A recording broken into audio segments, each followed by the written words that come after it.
আওয়ামী লীগ সরকারের পতনের পর দেশে নির্বাচন আয়োজনে অন্তর্বর্তী সরকারের প্রথম বড় উদ্যোগ দৃশ্যমান হয়েছে বৃহস্পতিবার নতুন নির্বাচন কমিশন গঠনের মধ্য দিয়ে।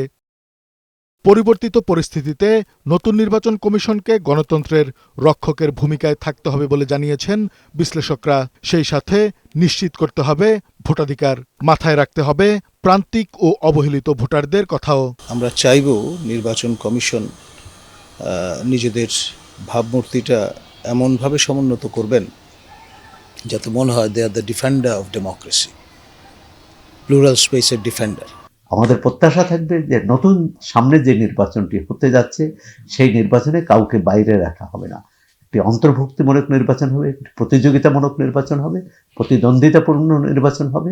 জনগণ যাতে তার পছন্দের প্রার্থী বা প্রতিনিধি বাছাই করে নিতে পারে সেই সুযোগ থাকবে। আর রাজনৈতিক দলের নেতারা বলছেন, অংশগ্রহণমূলক নির্বাচনের পরিবেশ তৈরি করতে হবে, আইনের প্রয়োগ নিশ্চিত করে সবার আস্থার জায়গায় যেতে হবে নির্বাচন কমিশনকে। আপাতত দৃষ্টিতে মনে হয় যে তারা ভালো লোকদেরকে বেছে নিয়েছেন ভোটাধিকার ফিরিয়ে আনার লক্ষ্যে। এই নির্বাচন কমিশন উপযুক্ত ভূমিকা রাখবেন বলে আমরা আশা করি।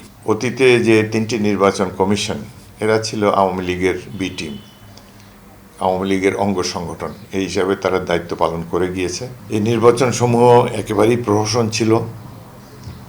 তারা এক ব্যক্তিকে ক্ষমতায় রাখার জন্য মেসিভ কারচুপি করে গিয়েছে। বিগত দিনে ভোট রিগিংয়ে যারা অংশ নিয়েছে তাদের শাস্তি বিধান করা উচিত। আইন যে সুষ্ঠুভাবে প্রয়োগ করা হবে এই ধারণা সবার মধ্যে ঢুকিয়ে দিতে হবে নির্বাচন কমিশনকেই। ভোট ব্যবস্থাটা মানুষ একভাবে ভুলে গিয়েছিল।